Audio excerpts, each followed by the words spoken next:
Hello everyone, good evening. Welcome to Glance Academy. दोस्तों, आज हम लोग करेंगे यूपी पीसीएस प्रीलिम्स 2024 के लिए टेस्ट नंबर 8, जो कि आप लोग इससे पहले लगातार जुड़े हुए हैं और आपको पता है हम लोगों ने पूरे 7 टेस्ट कंप्लीट किए हैं, जिसमें हम लोगों ने 6 टेस्ट तो फुल टेस्ट किए थे, जिसमें सभी सब्जेक्ट मिक्स थे, और साथ ही साथ टेस्ट नंबर जो 7 था हमारा, वो सब्जेक्ट टेस्ट शुरू हो चुका था, जिसमें प्राचीन कालीन इतिहास, मध्यकालीन इतिहास और साथ ही साथ हमने आर्ट एंड कल्चर को कवर किया था। आज उसी कड़ी में हम लोग टेस्ट नंबर 8 शुरू करेंगे और ये आपका आधुनिक भारत का होगा। क्या होगा दोस्तों? आधुनिक भारत का होगा। इसमें हम लोग मॉडर्न हिस्ट्री को कवर करेंगे और फरवरी 2023 का इसमें करंट अफेयर्स दिया गया है, जिसे हम लोग नहीं पढ़ेंगे, क्योंकि ये जो पेपर आपके सब्जेक्ट वाइज बनाए गए हैं, जो सेक्शनल जिसे हम लोग कहते हैं, ये 17 मार्च 2024 को जब यूपी पीसीएस का प्रीलिम्स होने वाला था, उसको ध्यान में रख के DIS ने तैयार किए थे। लेकिन जब पेपर पोस्टपोन हो गया तो उसके बाद जितने भी टेस्ट पेपर इन्होंने नए वाले कराए हैं, जो मैंने ऑलरेडी 6 पेपर करा दिए हैं, वो सारे के सारे फुल टेस्ट है, कोई भी सब्जेक्ट नहीं है। लेकिन हमें अपना फुल टेस्ट तो हमने कंप्लीट कर लिया, सब्जेक्ट टेस्ट भी कंप्लीट करना है, जिससे हमारी नॉलेज को और अच्छी तरीके से तैयार किया जा सके।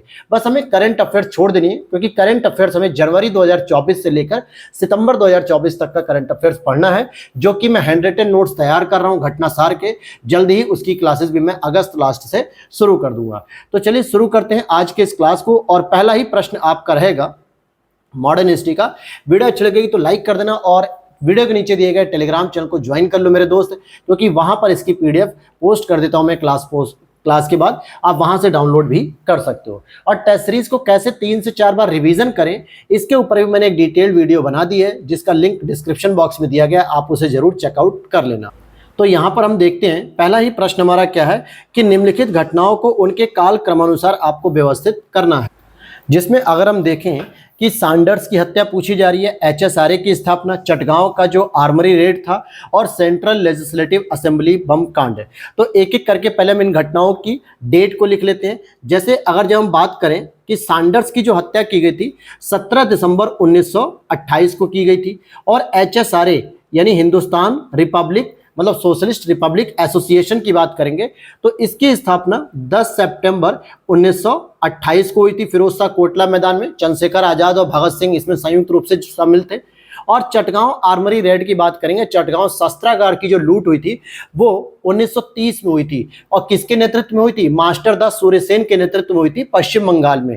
तो इसकी जो डेट है मेरे दोस्तों, वो हो जाएगी आपकी 18 अप्रैल 1930 हो गया। और सेंट्रल लेजिस्लेटिव असेंबली बम में कांड जो हुआ था, केंद्रीय विधानसभा में जो बम फेंका गया था भगत सिंह के द्वारा, सुखदेव के द्वारा, तो ये आपके थे 8 अप्रैल 1929 को। तो ये 4 घटनाएं हो गई। अब इनको क्रोनोलॉजी के तहत अगर हम सेट करेंगे तो सबसे पहले हमें कौन सी घटना देखने को मिलेगी? 10 सितंबर 1928 यानी कि सेकंड वाला देखने को मिलेगा।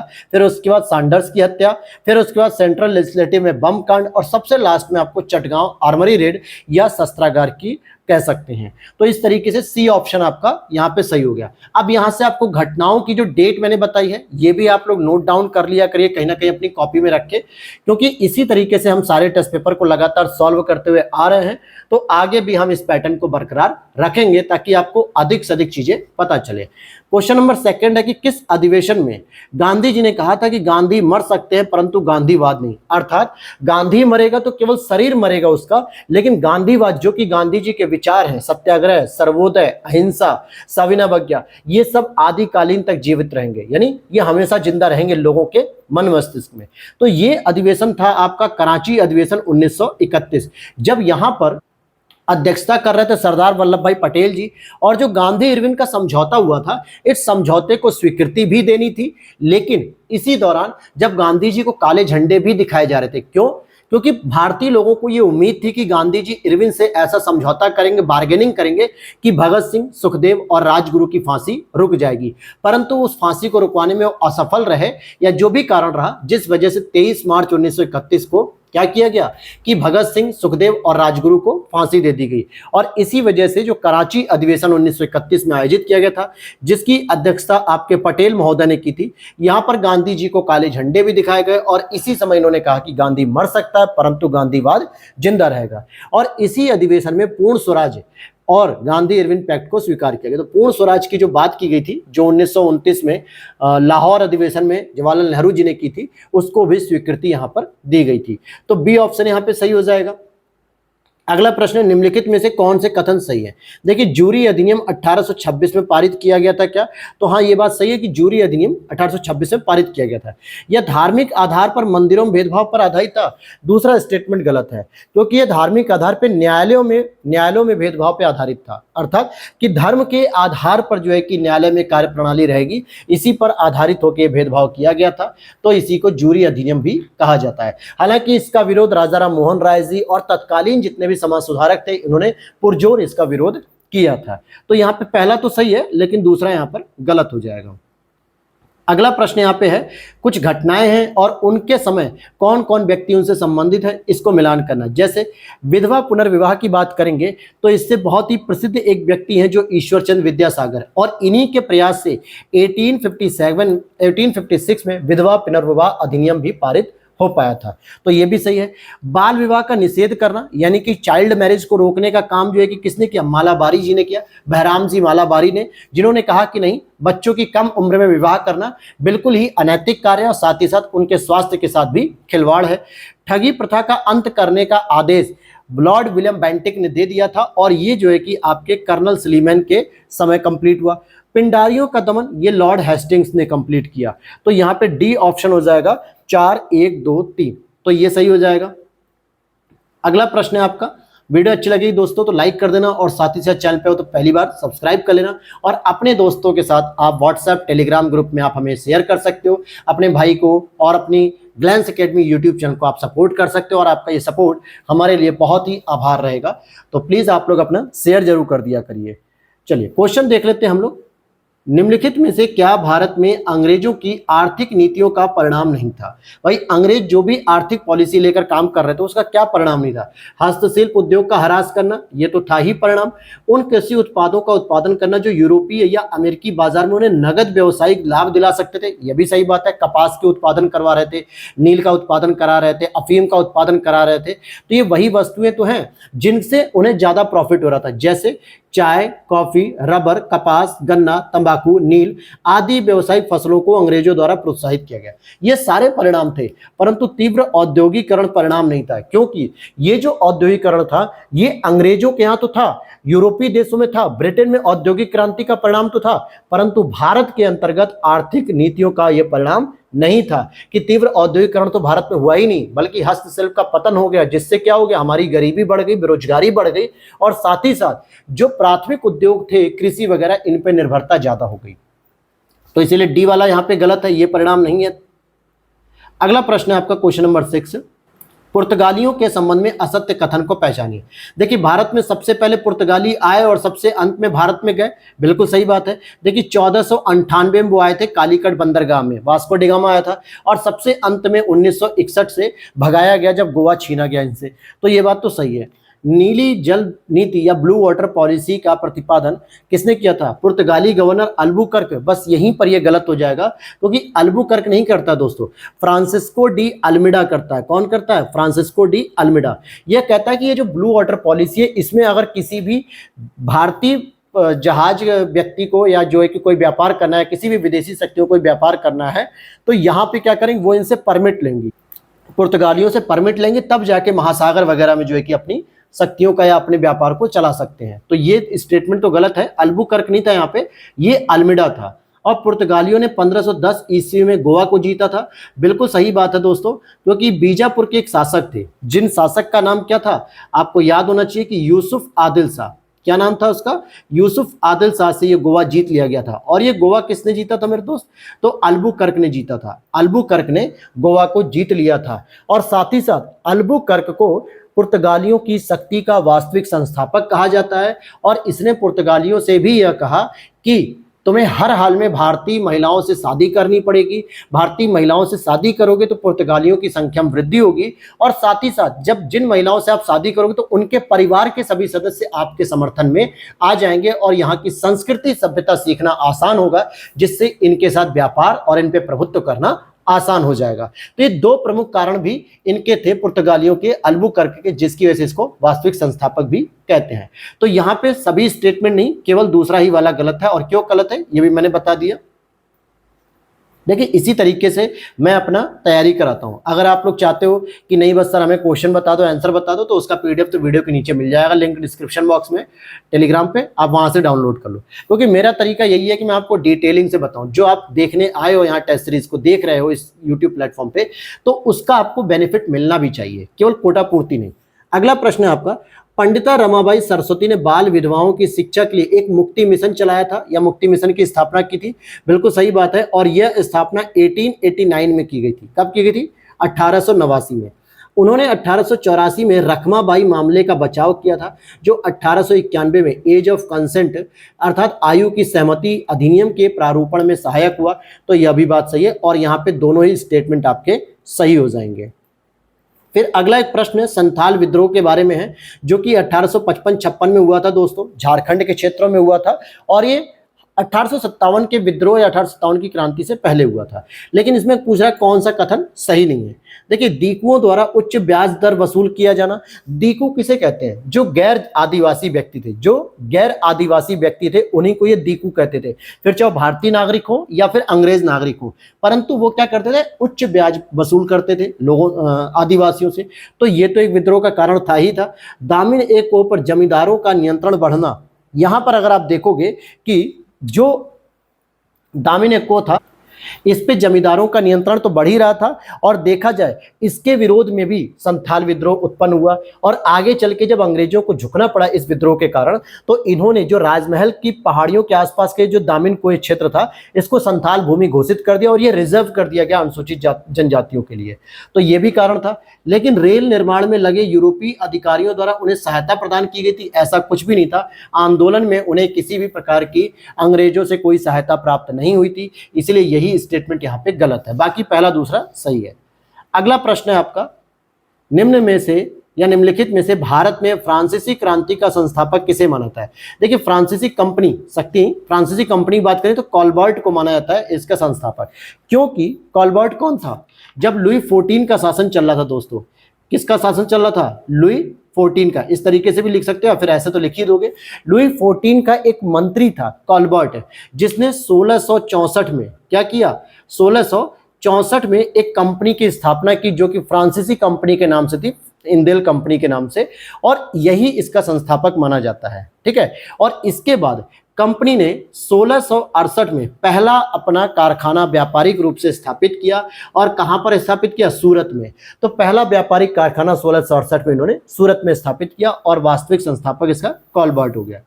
अगला प्रश्न है, इलाहाबाद की संधि निम्नलिखित कथनों पर विचार कीजिए। आपको याद होना चाहिए कि 1757 में दोस्तों एक प्लासी का युद्ध हुआ था। कहां पे हुआ था? बंगाल में हुआ था प्लासी का युद्ध। और इस युद्ध में जो परिणाम निकला था, उस युद्ध के परिणाम के तौर पे, सॉरी ये थोड़ा सा गलती हो गया, ध्यान देना, क्योंकि ये इलाहाबाद की संधि है ना, तो ये बक्सर का युद्ध था दोस्तों, बक्सर का युद्ध था। और ये युद्ध कब हुआ था? 1765-64 में हुआ था। कभी कभी हो जाता है, कोई बात नहीं, मैंने करेक्ट कर दिया है कि 1764 में जब ये बक्सर का युद्ध हो रहा था, तो उस दौरान जब अंग्रेजी शासन जीत जाता है, बंगाल के नवाब हार जाते हैं, तो कुछ संधियां होती है जिनमें दो प्रकार की संधि होती है। एक होती है इलाहाबाद की पहली संधि, जो कब होती है? इलाहाबाद की पहली संधि 12 अगस्त 1765 को हुई, और दूसरी संधि कब हुई? 16 अगस्त 1765 को। लेकिन ये संधि किसके किसके साथ हुई, ये भी जरा देख लेते हैं। देखिए, जो इलाहाबाद की पहली संधि थी वो नवाब शुजाउद्दौला के साथ नहीं हुई थी, बल्कि किसके साथ हुई थी दोस्तों? मुगल शासक। कौन थे भैया मुगल शासक उस समय? तो उनका नाम था शाह आलम द्वितीय। इनके साथ अंग्रेजों की संधि हुई। किसकी संधि हुई? अंग्रेजों की। और दूसरी तरफ कौन सा? मुगल शासक शाह आलम द्वितीय। और इसके बाद कंपनी ने बंगाल, बिहार, उड़ीसा, ध्यान से समझ लो क्योंकि ये क्षेत्र इसी के अंतर्गत थे, बंगाल, बिहार, उड़ीसा की दीवानी प्राप्त कर ली थी। क्या कर ली थी? बंगाल, बिहार, उड़ीसा की दीवानी प्राप्त कर ली थी, शायद 26 लाख प्रतिवर्ष वार्षिक पेंशन पे। तो ये तो हो गया स्टेटमेंट गलत पहला वाला, क्योंकि नवाब शुजाउद्दौला नहीं था बल्कि शाह आलम द्वितीय था। दूसरा, इलाहाबाद की द्वितीय संधि मुगल शासक शाह आलम द्वितीय नहीं, बल्कि यहां पे आ जाएगा नवाब शुजाउद्दौला, जो कि अवध का नवाब था। द्वितीय संधि इसके साथ की गई, और उस संधि में क्या कहा गया कि इलाहाबाद और कड़ा इलाहाबाद और कड़ा वाला जो क्षेत्र है उसे उठा के शाह आलम द्वितीय को दे दो, क्योंकि भाई जब शाह आलम द्वितीय से आपने बंगाल बिहार उड़ीसा की दीवानी ले ली है तो उसे संतुष्ट करने के लिए आप कुछ ना कुछ तो दोगे। और अवध के नवाब से यह कहा गया सुजाउद्दौला से कि आप अपने अधीन आए हुए क्षेत्र इलाहाबाद और कड़ा को क्या करो, मुगल शासक शाह आलम द्वितीय को दे दो।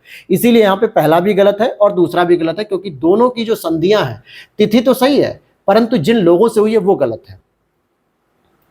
अगला प्रश्न यहाँ पे, किसने रॉबर्ट क्लाइव को स्वर्ग से उत्पन्न सेना नायक कहा था?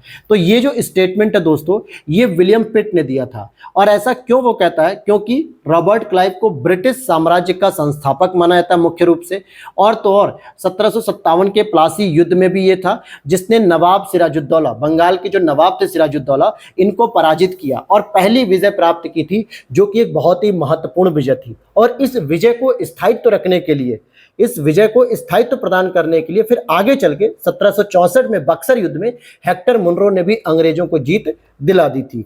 तो इस तरीके से आप देखोगे रॉबर्ट क्लाइव को बहुत ही महत्वपूर्ण दर्जा दिया इन्होंने। अगला प्रश्न है, युद्धों को क्रम के अनुसार लगाइए। तो देखते हैं, अंबर का युद्ध कहेंगे तो अंबर का युद्ध कब हुआ था दोस्तों? ये हुआ था अगस्त 1749, और इसी को ध्यान देना अंबूर का युद्ध भी कह दिया था। बक्सर की बात करेंगे तो बक्सर का युद्ध आपका अक्टूबर 1764 में हुआ है, बक्सर का युद्ध, ठीक है। इसके बाद अगर हम बात करेंगे वांडीवास के युद्ध की, तो ये युद्ध आपका हुआ था जनवरी 1760 में। कब हुआ? 1760 में। और पोर्टोनोवा के युद्ध की बात करेंगे तो ये हुआ था आपका जुलाई 1781 में।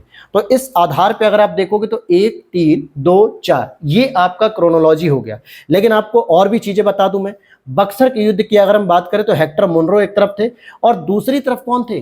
3 शासक थे। कौन कौन से थे?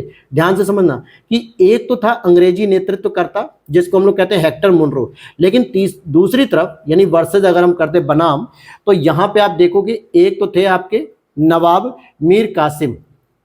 कौन था दोस्तों? नवाब मीर कासिम भी था इसमें। नवाब सुजाउद्दौला जो कि कहाँ के थे? अवध के थे।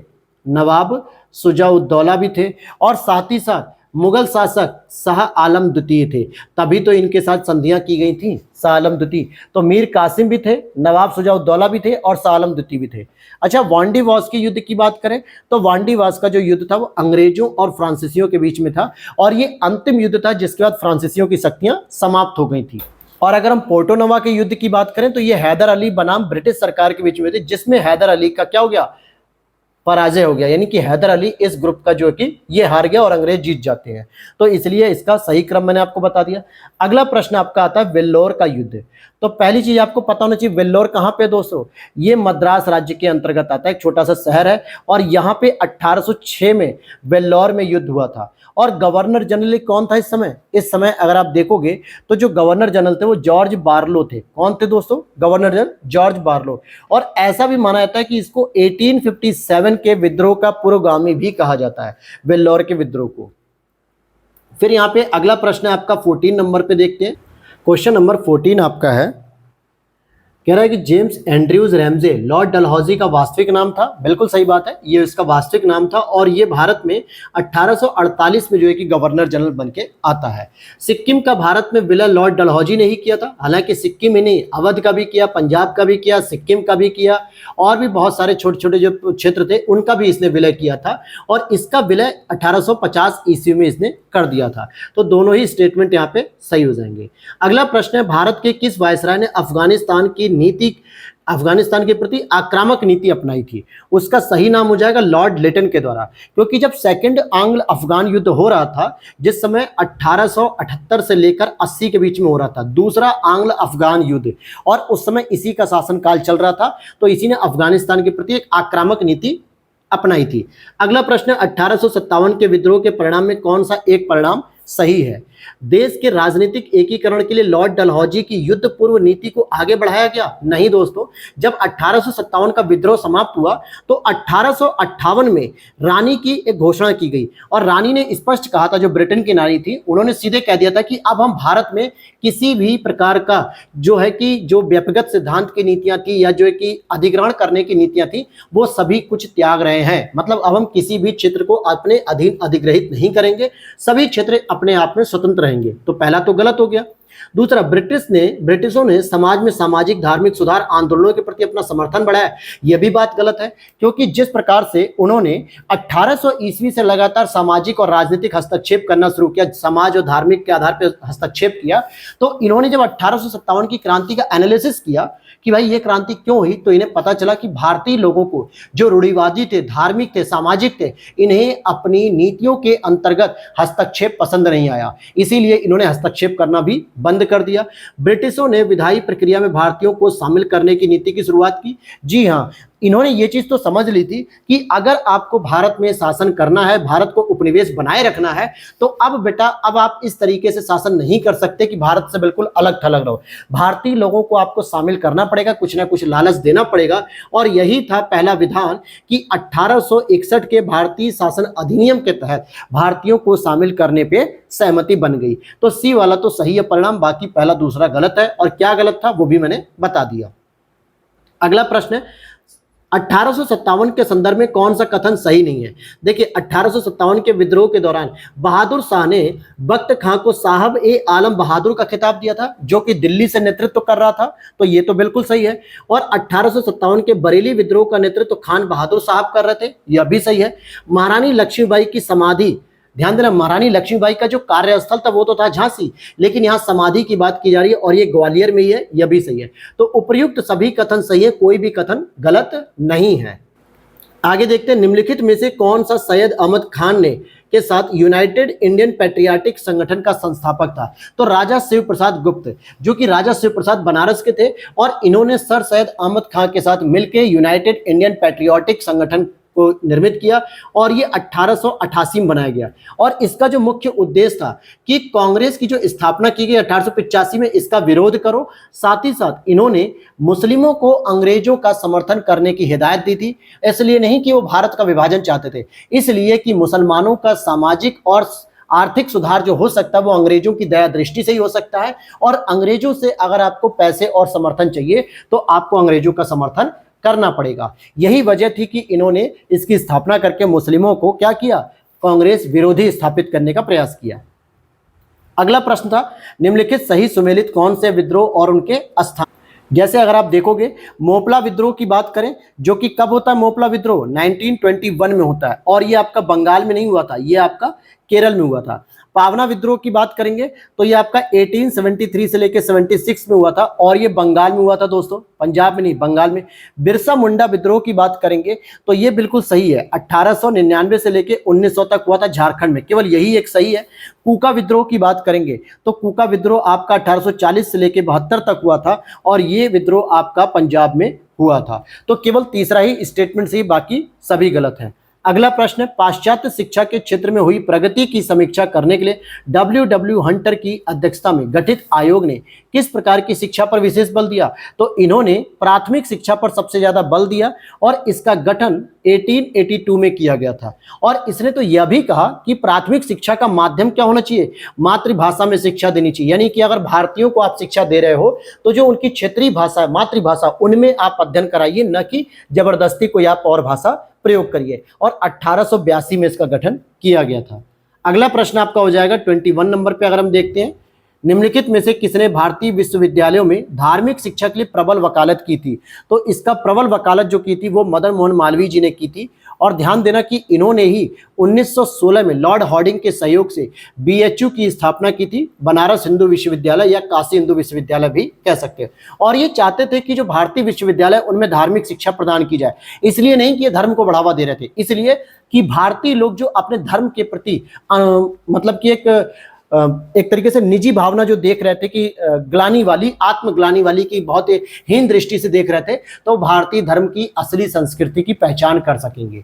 और इसी के आगे अगर आपको दो बातें और बता दूं कि महात्मा गांधी जी ने इनको महामना की उपाधि दी थी। इनके नाम के आगे महामना लगता है ना, महामना मदन मोहन मालवीय जी। और साथ ही साथ अगर आप एस राधा कृष्णन की बात करेंगे, सर्वपल्ली राधाकृष्णन जी ने इनको कर्मयोगी का दर्जा दिया। किसका दिया? कर्मयोगी का दर्जा दिया। तो ये दो दर्जे या दो टाइटल इन्हीं से रिलेटेड हैं। अगला प्रश्न है, महात्मा गांधी ने केवल एक बार 1924 के बेलगांव अधिवेशन की अध्यक्षता की थी। यह बात सही है बिल्कुल। और कालिदास की प्रसिद्ध रचना अभिज्ञान शकुंतलम को पहली बार अंग्रेजी में अनुवाद सर विलियम जोन्स ने किया था। ये दोनों स्टेटमेंट सही है। सर विलियम जोन्स वही हैं जिन्होंने 1784 में दोस्तों एशियाटिक सोसाइटी की स्थापना की थी। किसकी? एशियाटिक सोसाइटी की स्थापना की थी। अगला प्रश्न है, अराजक और क्रांतिकारी अपराध अधिनियम का संबंध निम्नलिखित में से किससे है? जो अराजक और क्रांतिकारी अपराध अधिनियम है ये रॉलेट एक्ट से संबंधित है, जो 1919 में आता है। और ये किसकी अध्यक्षता में आता है? तो सिडनी रॉलेट की अध्यक्षता में इसको लाया गया था, सिडनी रॉलेट की अध्यक्षता में। और इसको एक दूसरे नाम से भी जानते हैं, बिना अपील, बिना वकील, बिना दलील का कानून। अर्थात संदेह के आधार पर ही अंग्रेज कुछ लोगों को या किसी को भी गिरफ्तार कर सकते हैं, सजा दे सकते हैं और उसकी कोई वकालत नहीं होगी। यानी बिना अपील, बिना वकील, बिना दलील, कुछ भी सुने बिना, यानी क्या कह सकते हैं, इसे हम काला कानून कहकर भी इसकी आलोचना की गई थी।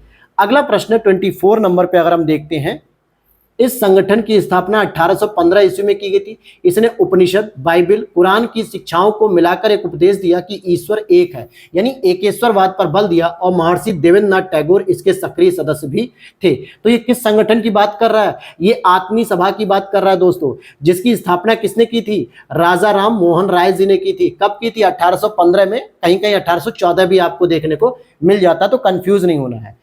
प्रार्थना समाज की बात करेंगे तो इसकी स्थापना 1867 में पांडुरंग जी ने की थी। और साथ ही साथ इसमें एमजी रानाडे जी भी शामिल हो जाते हैं। आर्य समाज की बात करेंगे तो इसकी स्थापना 1875 में दयानंद सरस्वती जी ने की थी। वेद समाज की बात करेंगे अगर हम, तो इसकी स्थापना 1864 में केशव चंद्र सेन ने की थी, वेद समाज की। अगला प्रश्न है आपका, महात्मा गांधी का जीवनीकार लुई फिशर किस आंदोलन से संबंधित है? तो लुई फिशर एक अमेरिकी पत्रकार थे जिन्होंने जीवनी भी लिखी थी और ये भारत छोड़ो आंदोलन से संबंधित हैं, जिन्होंने इसका सचित्र वर्णन पूरा किया है। अगला प्रश्न है आपका, युद्ध है और संधियां हैं, तो आपको देखना कौन सा युद्ध सही है। जैसे प्रथम कर्नाटक युद्ध की बात करेंगे तो यह बात बिल्कुल सही है, एक्सला-सैपल संधि से ही इसका समापन हुआ था 1748 में, जो कि 1746 से शुरू होता है और 48 में जाके पहला क्या होता है, कर्नाटक वॉर समाप्त हो जाता है। ये कर्नाटक वॉर किसी और के बीच में नहीं बल्कि अंग्रेजों और फ्रांसीसियों के बीच में हो रहा था। इसमें भारतीय शामिल ही नहीं था। इसमें दो विदेशी शक्तियां अपने प्रभुत्व को स्थापित करने के लिए, भारतीय उपनिवेश पे नियंत्रण रखने के लिए आपस में टकरा रही थी कि फ्रांसीसियों को बाहर किया जाए। ये अंग्रेजों की चाल थी। और दूसरे की अगर हम बात करें तो देखिए, पहला तो केवल सही है, इसका आंसर बी हो जाएगा। दूसरा द्वितीय कर्नाटक युद्ध की पौंडीचेरी की संधि से समापन होता है और तीसरा कर्नाटक युद्ध पेरिस की संधि से समापन होता है, जो कि पेरिस की संधि 1763 में आयोजित होती है। तो इसलिए दूसरा और तीसरा तो सही मिलान नहीं है, वो तो क्रॉस मिलान हो गया और यहाँ पे केवल पहला ही सही है। यहाँ पे अगला प्रश्न मराठों के संदर्भ में 1707 ईस्वी में औरंगजेब की मृत्यु के बाद उसकी कैद से रिहा हुए छत्रपति शिवाजी ने हिंदवा धर्म उद्धारक की उपाधि धारण की थी, यानी हिंदू धर्म के रक्षक के रूप में। तो ये बात भी सही है। और नाना साहेब ने मराठा सत्ता को औपचारिक रूप से पूना में स्थानांतरित किया, बिल्कुल सही बात है। ये नाना साहब कोई और नहीं थे दोस्तों, बल्कि इन्हीं का पूरा नाम था बालाजी बाजीराव। क्या नाम था? बालाजी बाजीराव इनका पूरा नाम था। और ये 1740 से लेके 61 तक ये क्या थे, पेशवा के पद पर बने रहे। पेशवा एज अ राजा का सबसे प्रमुख पद होता था, छत्रपति का सबसे प्रमुख सहायक, जिसको प्रधानमंत्री के रूप में भी आप इसकी कंपैरिजन कर सकते हो। तो इन्होंने क्या किया, पूना में स्थापित कर दिया था अपने सत्ता को।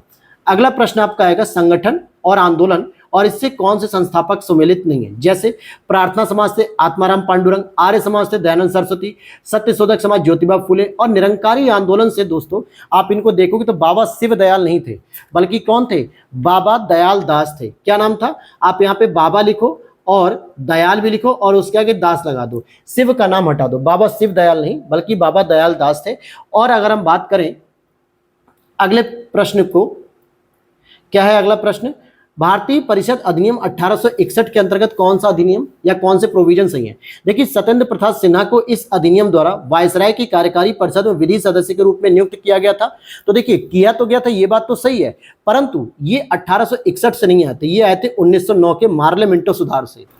और ये पहले भारतीय थे जो क्या हुआ था, वायसराय की कार्यकारी परिषद में शामिल भी हुए थे। तो ये स्टेटमेंट गलत हो गया, 1861 नहीं था, 1909 था। और इस अधिनियम के माध्यम से 1861 के माध्यम से लॉर्ड कैनिंग ने पोर्टफोलियो प्रणाली की शुरुआत की थी। पोर्टफोलियो का मतलब होता है विभागीय समितियां। विभागीय कार्यप्रणाली, बिल्कुल सही बात है, क्योंकि जब 1857 का विद्रोह हो रहा था तो लॉर्ड कैनिंग ही उस समय गवर्नर जनरल था, और यही आगे चलकर जब वायसराय का पद आता है तो भारत का पहला वायसराय भी बनता है। तो इसने 1861 के भारत परिषद अधिनियम के द्वारा पोर्टफोलियो पद्धति की शुरुआत की थी, और साथ ही साथ लॉर्ड कैनिंग ने 1861 के तहत 3 भारतीयों को केंद्रीय विधान परिषद में शामिल किया। वायसराय की कार्यकारिणी में नहीं, 3 भारतीयों को केंद्रीय विधान परिषद में शामिल किया, जिसमें एक बनारस के राजा थे, एक पटियाला के राजा थे और एक सर दिनकर राव थे। इन 3 लोगों को शामिल किया था। तो इस आधार पे आप देखो कि केवल दूसरा ही सही है, पहला वाला गलत हो जाएगा। अगला प्रश्न है आपका क्वेश्चन नंबर 30 को देख लेते हैं। निम्नलिखित में से कौन सी घटना लॉर्ड डफरिन के कार्यकाल की एक महत्वपूर्ण घटना है? तो देखिए भारतीय राष्ट्रीय कांग्रेस की स्थापना जो कि 1885 में हुई थी, और उस समय लॉर्ड डफरिन ही भारत के वायसराय थे, और इन्होंने तो एक कटाक्ष भी किया था कि कांग्रेस कुछ और नहीं बल्कि सूक्ष्मदर्शी अल्पसंख्यकों की एक संस्था, सूक्ष्मदर्शी अल्पसंख्यकों की एक संस्था है। प्रथम जनगणना की शुरुआत की बात करोगे तो 1871 में हुई थी। रामकृष्ण मिशन की स्थापना की बात करोगे तो 1897 में स्वामी विवेकानंद के द्वारा की गई थी। और मुस्लिम एंग्लो ओरिएंटल कॉलेज की बात करेंगे तो मुस्लिम एंग्लो ओरिएंटल कॉलेज की स्थापना 1875 में सर सैयद अहमद खान जी ने की थी, और यही आगे चल के दोस्तों 1920 में अलीगढ़ मुस्लिम यूनिवर्सिटी के नाम से कन्वर्ट हो जाता है। कब ये कन्वर्ट होता है? 1920 में, लेकिन स्थापना कब होती है कॉलेज के रूप में? 1875 में होती है। अगला प्रश्न है, प्लासी की लड़ाई 1757 के परिणामों पर बात करते हैं। ईस्ट इंडिया कंपनी को बंगाल, बिहार और उड़ीसा में मुक्त व्यापार का निर्विवाद अधिकार मिल गया था। हाँ भाई, ये बात तो सही है। और ये अधिकार किसने दिया था? किसने दिया था एक तरीके से प्लासी की लड़ाई में? तो ये थे मीर कासिम। मीर कासिम महोदय ने बंगाल, बिहार, उड़ीसा में मुक्त व्यापार दिया था। लेकिन जब 1764 के आप बक्सर युद्ध के बाद इलाहाबाद की संधि पढ़ते हो तो वहां पे शाह आलम द्वितीय ने इनको दीवानी ही दे दी थी। मुक्त व्यापार तो छोड़ो, दीवानी ही दे दी थी कि सारा राजस्व आप कलेक्ट कर सकते हो, यहां से व्यापार क्या कर रहे हो आप, पूरा राजस्व ही कलेक्ट कर लो। तो ये अगले स्टेप पे देखते हैं। इंग्लैंड से स्वर्ण रजत का आयात इस लड़ाई के बाद बंद हो गया था। तो हाँ, ये बात भी सही थी, और यहाँ पे दूसरा और पहला दोनों ही सही है। अगला प्रश्न है, पाइका विद्रोह कहां हुआ था? देखिए, पाइका विद्रोह जो था 1817 में हुआ था, और ये उड़ीसा में हुआ था। अभी हाल ही में 200 वर्ष इसके सेलिब्रेट किए गए थे 2017 में उड़ीसा सरकार के द्वारा, और इन्होंने ये मांग भी रखी थी कि इसी को पहला स्वाधीनता संग्राम का एक दर्जा दिया जाए, क्योंकि 1857 की क्रांति से पहले ये एक बहुत बड़ा जो है कि स्वतंत्रता संघर्ष के रूप में लड़ा गया था। पाइक कौन होते थे? ये पैदल सैनिक होते थे, अर्थात यूं कहें कि उड़ीसा के क्षेत्र को या वहां के राज्य व्यवस्था को वहां पे सैनिक सुविधाएं देते थे ये। अगला प्रश्न है आपका इल्बर्ट बिल से संबंधित। इल्बर्ट बिल 1883 के संदर्भ में बात करेंगे। इसे लॉर्ड लिटन के कार्यकाल के दौरान पेश किया गया था? नहीं दोस्तों, लॉर्ड लिटन महोदय नहीं थे, उस समय लॉर्ड रिपन थे। क्या थे? Lord Ripon. और इसका उद्देश्य था कि यूरोपियों के मुकदमे के संबंध में भारतीय मजिस्ट्रेटों पर लगाई गई अयोग्यता को हटाना। दूसरा सही है। अर्थात लॉर्ड रिपन को तो देखिए वैसे भी उदारवादी शासक कहा जाता है एक तरीके से, क्योंकि इन्होंने भारतीयों के हित में बहुत सारे काम किए हैं। तो इन्होंने यह भी सोचा कि क्यों ना जो अंग्रेज लोग हैं इनके मुकदमे की सुनवाई अब भारतीय लोग भी कर सकते हैं, परंतु गोरे लोग अपने सिद्धांत के खिलाफ नहीं जा सकते थे। उन्होंने कहा कि नहीं, भारतीयों को तो हम सभ्य करने आए हैं, भारतीय तो वैसे ही बेवकूफ और सपेरों की नगरी में रहते हैं, ये कैसे हमारा न्याय कर सकते हैं। तो इसका विरोध किया बहुत जोरदार तरीके से, और इसीलिए इसको श्वेत विरोध भी या श्वेत विद्रोह भी कहा जाता है, गोरे लोगों का विरोध। और इस वजह से लॉर्ड रिपन को फिर इस प्रस्ताव को वापस लेना पड़ा, इल्बर्ट विधेयक को। हालांकि इसका केवल दूसरा ही सही है, पहला वाला गलत है, क्योंकि वहां पे रिपन होना चाहिए था। अगला प्रश्न हो जाएगा आपका धर्म सभा के संदर्भ में। धर्म सभा के बारे में देखिए, सबसे पहले अगर आपको मैं बता दूं कि इसकी स्थापना राधाकांत देव जी ने की थी। और कब की थी इसकी स्थापना? 1830 में। लेकिन ये किस प्रकार के लोग थे? राधाकांत देव जो कि ब्रह्म समाज से अलग हटके हो गए थे, राजा राम मोहन राय के दोस्त थे, लेकिन बाद में उसके प्रतिद्वंदी हो जाते हैं, क्योंकि राजा राम मोहन राय पाश्चात्य शिक्षा और भारतीय शिक्षा के मिश्रण के रूप में बाहर आगे बढ़ते हैं कि आधुनिकीकरण तो लाओ, लेकिन अंधानुकरण मत करो, जो जरूरत है हमारे देश के हिसाब से हम उसे परिवर्तित कर लें। परंतु राधाकांत देव कैसे थे? रूढ़िवादी थे। ये कहते थे कि जो व्यवस्था चली आ रही है धार्मिक आधार पे, आदिकालीन समय से चली आ रही है, उसको बनाए रखो, उसका विरोध मत करो। तो इसी आधार पे इसने सती प्रथा के उन्मूलन का कभी भी समर्थन नहीं किया, बल्कि विरोध किया कि भाई सती प्रथा का उन्मूलन मत करो, अगर व्यवस्था चली आ रही है, यथास्थिति बनी हुई है, तो उसे बने रहने दो। इसलिए इसका दूसरा स्टेटमेंट गलत है, केवल पहला ही सही हो जाएगा। अगला प्रश्न, निम्नलिखित कथनों में सही कथनों का चयन करते हैं। रैमजे मैकडोनाल्ड ने कहा था कि डोडो की भांति साम्राज्यवाद दिवंगत हो चुका है। तो ये रैमजे मैकडोनाल्ड ने नहीं की थी, बल्कि सेकेंड वर्ल्ड वॉर जब कंप्लीट हो गया 1945 में, तब जाके वहां के ब्रिटिश प्रधानमंत्री क्लीमेंट एटली ने यह स्टेटमेंट दिया था कि अब भारत क्या पूरी दुनिया से साम्राज्यवाद समाप्त हो रहा है। सर स्टैफोर्ड क्रिप्स ने कहा कि भारत में एक क्रांति होने जा रही है और हमें जल्द ही चले जाना चाहिए। बिल्कुल कहा था, क्योंकि 1942 में जब ये भारत आए थे क्रिप्स मिशन लेके, अपना प्रस्ताव लेके, तो इन्हें ये एहसास हो चुका था कि भारत में बहुत बड़ी क्रांति होने वाली है, तो जल्दी से जल्दी भारत खाली कर दो। और वही परिणाम हुआ कि भारत छोड़ो आंदोलन 1942 में हुआ। तो दूसरा तो सही है, पहला ही गलत है। अगला प्रश्न है यहाँ पे, ज्योतिबा फुले ने उच्च जाति और ब्राह्मणवादी वर्चस्व के खिलाफ जीवन भर संघर्ष किया था। बिल्कुल सही बात है। और इन्होंने सत्य शोधक समाज की स्थापना की थी 1873 में। और इन्होंने तो विधवा पुनर्विवाह की भी बात की थी, अंतरजातीय विवाह की बात की थी, इन सभी का समर्थन किया था। स्वामी दयानंद सरस्वती ने आर्य समाज के माध्यम से मूर्ति पूजा, बाल विवाह और जाति व्यवस्था के विरुद्ध आंदोलन किया। तो यह भी सही है। तो 36 के दोनों स्टेटमेंट सही हो जाएंगे। अगला प्रश्न है, झंडा गीत विजयी विश्व तिरंगा प्यारा झंडा ऊंचा रहे हमारा, यह किसकी रचना है दोस्तों? तो ये आप देखोगे श्यामलाल गुप्ता पार्षद की रचना है। जबकि अगर आप रविन्द्रनाथ टैगोर जी की देखोगे तो हमारे राष्ट्रगान की रचना इन्होंने की है। राष्ट्रगान कौन सा है? जनगण मन अधिनायक जय है। और बंकिम चंद्र चटर्जी की बात करेंगे तो इन्होंने राष्ट्रगीत लिखा है। राष्ट्रगीत कौन सा है? वंदे मातरम को कहा जाता है। लेकिन यहाँ पे विजयी विश्व तिरंगा प्यारा झंडा ऊंचा रहे हमारा, ये गीत श्यामलाल गुप्ता पार्षद ने दिया है। अगले प्रश्न की ओर देखते हैं। निम्नलिखित कथनों में से असत्य कथन की बात यहाँ पे पूछी जा रही है। देखिए, अनहैप्पी इंडिया पुस्तक की रचना लाला लाजपत राय जी ने की थी। मदर इंडिया पुस्तक की रचना कैथरीन मेयोर के द्वारा लिखी गई। प्रिजन डायरी जयप्रकाश नारायण ने लिखी थी जब 1975 के आपातकाल में वो जेल में थे। परंतु the rise and growth of economic nationalism in India, ये जो पुस्तक है दोस्तों, ये सतीश चंद्र की नहीं है, बल्कि किसकी है? ये बिपिन चंद्रा की है। किसकी? बिपिन चंद्र की है। तो बी ऑप्शन यहाँ पे सही हो जाएगा। अगला प्रश्न है, 1885 में भारतीय राष्ट्रीय कांग्रेस के गठन के विभिन्न दृष्टिकोणों के संदर्भ में क्या कथन सही है? लाला लाजपत राय सुरक्षा वाल्व के सिद्धांत में विश्वास करते थे। बिल्कुल सही बात है। गोपाल कृष्ण गोखले द्वारा तड़ित चालक के सिद्धांत का प्रतिपादन किया गया था 1913 में।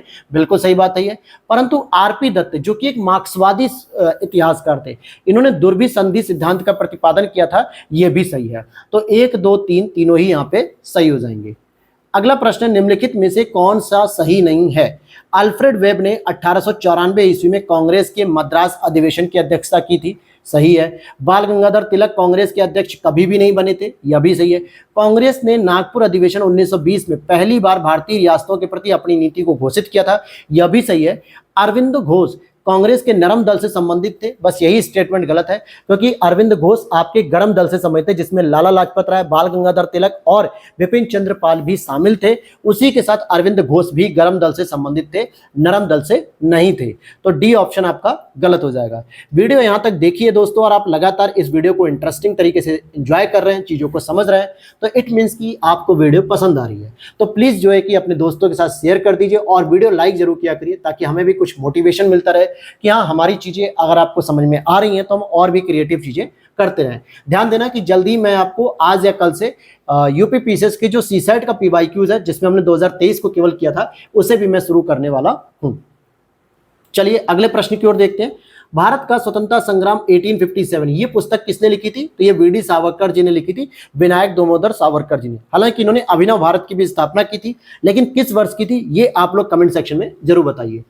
अगला प्रश्न है, किसे काकोरी षड्यंत्र केस में फांसी की सजा दी गई? पहले आपको यह पता होना चाहिए कि काकोरी षड्यंत्र कब हुआ था। 9 अगस्त 1925 को आयोजित किया गया था, जिसमें लखनऊ के पास से एक पैसेंजर ट्रेन जा रही थी, उसमें डकैती की गई थी, क्योंकि उसमें भारतीय सामान को अंग्रेज अपने कब्जे में रख रहे थे और इसी में डकैती की गई थी, जिसे स्वदेशी डकैती भी कहते हैं। हालांकि वर्तमान में काकोरी एक्शन डे के नाम से इसे सेलिब्रेट किया था योगी सरकार के द्वारा। और इसमें जो फांसी प्राप्त करने वाले लोग थे वो 4 थे, राजेंद्र लाहिड़ी, रोशन सिंह, अशफाक उल्लाह खां और राम प्रसाद बिस्मिल। ये 4 लोग फांसी प्राप्त करते हैं, जबकि भगत सिंह, बटुकेश्वर दत्त और राजगुरु, इन तीनों को 23 मार्च 1931 को लाहौर षड्यंत्र केस के अंतर्गत इन्हें फांसी दी जाती है। तो यहां पे केवल 2 और 4 यही 2 स्टेटमेंट यहां पे सही होंगे। अगला प्रश्न 43, निम्नलिखित में से कौन सा सही सुमेलित नहीं है? विक्टोरिया षड्यंत्र प्रकरण 1914, सही बात है। काकोरी षड्यंत्र प्रकरण 1925, ये भी सही है। हावड़ा षड्यंत्र प्रकरण 1910। लेकिन अलीपुर जो षड्यंत्र प्रकरण है दोस्तों, ये 1906 नहीं था, ये 1908 में था अलीपुर वाला। और ये अलीपुर षड्यंत्र प्रकरण कुछ और नहीं है बल्कि बम फेंकने वाला जो एक केस था प्रफुल्ल चाकी और खुदीराम बोस। ये भगत सिंह वाला बम फेंकने का केस नहीं है केंद्रीय विधानसभा में, ये अलग है अलीपुर में, ठीक है। तो वहां पे बम फेंकने का केस था प्रफुल्ल चाकी और खुदीराम बोस का। अगला प्रश्न है, उन व्यक्तियों की सूची दी गई है जो भारतीय राष्ट्रीय कांग्रेस के अध्यक्ष थे, तो उनको तिथि के अनुसार लगाइए।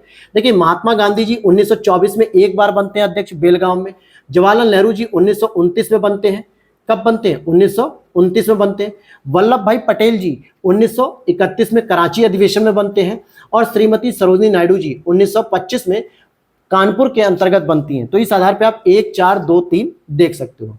अगला प्रश्न है, पत्र पत्रिकाएं और उसके लेखक, तो कौन सा सही सुमेलित है? देखिए, अनहैप्पी इंडिया लाला लाजपत राय जी, कर्मयोगी अरविंदो घोष। लेकिन इंडियन अनरेस्ट दोस्तों इनकी नहीं है। इंडियन अनरेस्ट जो है वो बाल गंगाधर तिलक के लिए स्टेटमेंट यूज किया गया था एक पुस्तक के तौर पे। वैलेंटाइन सिरोल ने किया था इसका। किसने किया था? वैलेंटाइन सिरोल ने इस स्टेटमेंट को यूज किया था। इसीलिए केवल दूसरा और तीसरा ही सही है। अगला प्रश्न, निम्नलिखित में से कौन सा सही नहीं है? तो भाई सही नहीं है तो हम जरा देख लेते हैं। कांग्रेस के 1905 के बनारस अधिवेशन की अध्यक्षता गोपाल कृष्ण गोखले जी ने की थी। जी हाँ, ये बात तो बिल्कुल सही है। कांग्रेस के 1906 के बंबई अधिवेशन की अध्यक्षता दादा भाई नौरोजी जी ने की थी। देखिए, 1906 का किया था, ये बात तो सही है, परंतु वो अधिवेशन आपके बंबई में नहीं हुआ था। कहां पे हुआ था वो अधिवेशन? वो अधिवेशन आपका कलकत्ता में हुआ था, तो इसलिए दूसरा तो गलत हो गया। कांग्रेस के 1907 के सूरत अधिवेशन की अध्यक्षता रासबिहारी बोस ने की थी, बिल्कुल सही बात है। और यहीं पे गरम दल नरम दल में विभाजन हो गया था। कांग्रेस के 1917 के लखनऊ अधिवेशन की अध्यक्षता श्रीमती एनी बेसेंट ने की थी, जो कि पहली महिला थी। और जब पहली भारतीय महिला पूछेगा तो सरोजनी नायडू हो जाएगी, तो बी वाला गलत हो गया। अगला प्रश्न, 1892 में दादा भाई नौरोजी किस पार्टी से ब्रिटिश पार्लियामेंट के सदस्य चुने गए थे? और ये ऐसे चुनने वाले पहले व्यक्ति थे या पहले भारतीय थे, तो ये लिबरल पार्टी से थे, उदारवादी पार्टी से थे। और इन्होंने 1867 में वहीं पर एक ईस्ट इंडिया एसोसिएशन लंदन में स्थापित किया, जिसका मुख्य उद्देश्य था कि भारतीय लोगों की समस्या को अंग्रेजों के सामने रखना और उनके मतों को प्रभावित करने का काम इनके द्वारा किया जा रहा था। अगला प्रश्न, निम्नलिखित में से कौन मुस्लिम लीग का संस्थापक सदस्य नहीं है? देखिए, सलीमुल्लाह खां जी के प्रयास से 1906 में ढाका में मुस्लिम लीग की स्थापना होती है। आगा खां इसके पहले यानी कि फर्स्ट प्रेसिडेंट बनते हैं। मोहसिन उल मुल्क इसके पहले सचिव बनते हैं। परंतु मोहम्मद अली जिन्ना का मुस्लिम लीग के संस्थापना से कोई भी संबंध नहीं था। देवबंद आंदोलन के बारे में बात करेंगे, जो कि यूपी के सहारनपुर में स्थित है। यह एक पुनर्जागरण आंदोलन है। 1866 में यह प्रारंभ हुआ। भारतीय राष्ट्रीय कांग्रेस की स्थापना का इसने विरोध कभी भी नहीं किया, क्योंकि यह भी एक रूढ़िवादी संगठन था जो कांग्रेसों के साथ जुड़ा हुआ था और अंग्रेजों के खिलाफ था। ठीक है, तो ध्यान देना कि ये सहारनपुर में एक देवबंद नाम की जगह, वहीं पर इसको शुरू किया गया। तो केवल पहला दूसरा सही है, तीसरा गलत है। अगला प्रश्न है, 16 अगस्त 1946 को प्रत्यक्ष कार्रवाई दिवस या सीधी कार्रवाई दिवस किस सरकार ने सार्वजनिक अवकाश घोषित किया था उस दिन? तो बंगाल की सरकार ने उस दिन सार्वजनिक अवकाश घोषित कर दिया था। अगले प्रश्न की ओर देखते हैं। अगला प्रश्न क्या है आपका? 51। यहां पर देखते हैं, निम्नलिखित में से कौन सा क्रांतिकारी दिल्ली षड्यंत्र केस में शामिल नहीं था? भैया, दिल्ली षड्यंत्र केस में कौन सा केस था? जब हॉर्डिंग पे बम फेंका गया था ना, लॉर्ड हॉर्डिंग पे, ये वही दिल्ली षड्यंत्र केस है। जब 1911 में दिल्ली में क्या हो रहा था? जॉर्ज पंचम के दौरान क्या हो रहा था? राजधानी स्थानांतरण हो रहा था, बंगाल विभाजन को रद्द किया था। तो लॉर्ड हॉर्डिंग के ऊपर, जो कि उस समय वायसराय था, उसके ऊपर बम फेंका गया था। और इस बम फेंकने में दीनानाथ जी शामिल थे, मास्टर अमीर चंद शामिल थे, भाई बाल मुकुंद भी शामिल थे, और भी एक दो लोग शामिल थे। लेकिन दीनानाथ ने फिर गद्दारी कर दी, अंग्रेजों के साथ जा मिल गए और इन्होंने सरकारी गवाह बनने का क्या किया? काम किया। ये सरकारी गवाह बन जाते हैं भारतीयों के खिलाफ। और बाल गंगाधर तिलक इससे संबंधित नहीं थे, तो इनको अलग रखो भाई, आप इनमें ये शामिल नहीं थे। अगला प्रश्न अगर हम देख लेते हैं कि 1916 के लखनऊ के कांग्रेस अधिवेशन के विषय में क्या कथन गलत है? इस अधिवेशन की अध्यक्षता अंबिका चरण मजूमदार या इन शॉर्ट एसी मजूमदार ने की, बिल्कुल सही। महात्मा गांधी पहली बार चंपारण के किसानों की समस्या से अवगत कराए गए थे, यह भी सही है। और कांग्रेस ने मुसलमानों के लिए पृथक निर्वाचन मंडल की मांग को स्वीकार कर लिया था क्या? तो ऐसा नहीं है, बल्कि क्या था, यहां पे अस्वीकार कर दिया गया था, स्वीकार कर लिया गया था। ठीक है, इसे एक्सेप्ट कर लिया गया था। और यही वजह थी कि जब स्वीकार किया गया तब जाके मुस्लिम लीग लखनऊ के साथ क्या हुई? लखनऊ में क्या हुई? युक्त हो गई, मतलब कि कांग्रेस के साथ जुड़ गई। और इस अधिवेशन में कांग्रेस के उदारवादियों और उग्रवादियों के बीच पुनः मेल स्थापित हुआ। बिल्कुल सही बात है। 1907 के सूरत अधिवेशन में इनका विभाजन होता है और 1916 में ये मिल जाते हैं। तो तीसरा वाला ही गलत है। अगला प्रश्न, निम्नलिखित कथन होम रूल आंदोलन के विषय में कौन सा कथन सत्य नहीं है? यहाँ पे होम रूल लीग आंदोलन सबसे पहले एनी बेसेंट ने प्रारंभ किया था। आप देखिए यहाँ पे स्टेटमेंट और आंसर की के अनुसार देखें तो थोड़ा सा डाउट है। देखिए सबसे पहले की अगर हम बात करें तो भैया अप्रैल में तो शुरू कर दिया गया था तिलक जी के द्वारा, अप्रैल में तिलक जी के द्वारा शुरू किया गया था, ठीक है। और साथ ही साथ यहाँ पे देखो लिखा भी है होम रूल लीग की स्थापना सर्वप्रथम अप्रैल 1916 में बाल गंगाधर तिलक ने की, जबकि एनी बेसेंट ने क्या किया था? सितंबर 1916 को शुरू की थी। तो इस आधार पे तो ये गलत हो जाना चाहिए। लेकिन आगे हम देखते हैं, चितरंजन दास एनी बेसेंट की होम रूल लीग से संबंधित थे, तो ये स्पष्ट रूप से गलत स्टेटमेंट है, क्योंकि ये किसी भी प्रकार से होम रूल लीग से संबंधित नहीं थे।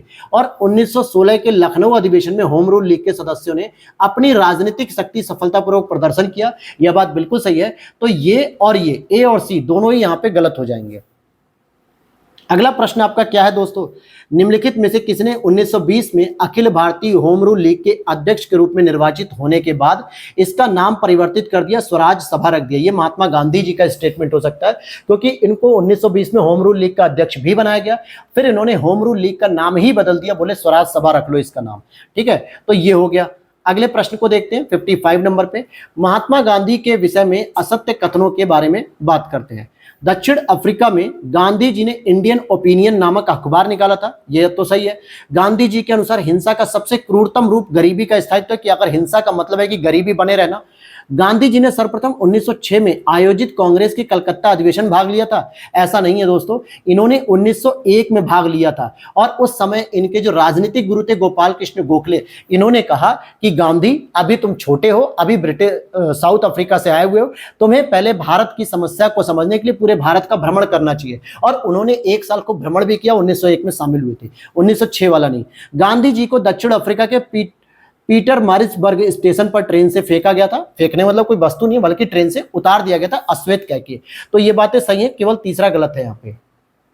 अगला प्रश्न है, निम्नलिखित में से कौन राज्य या सत्ता विहीन समाज की स्थापना करना चाहता था? तो ये गांधी जी हैं, और इनको अराजकतावादी भी कहा जाता है। ये अराजकतावादी का मतलब ऐसा नहीं कि एनार्किज्म की बात कर रहे हैं। अराजकतावादी का मतलब है कि ये राज्य को नहीं मानते, क्योंकि कहते हैं कि जो राज्य की हिंसा होती है ना, जो राज्य के द्वारा जो दंड दिया जाता है, जो राज्य के द्वारा पुलिस बल प्रयोग किया जाता है, ये सबसे ज्यादा खतरनाक हिंसा होती है। इसीलिए अराजक स्वरूप की बात करते हैं राज्य की, और इसीलिए गांधी जी ने राज्य विहीन समाज की बात की थी कि हमें किसी भी प्रकार का राज्य नहीं चाहिए।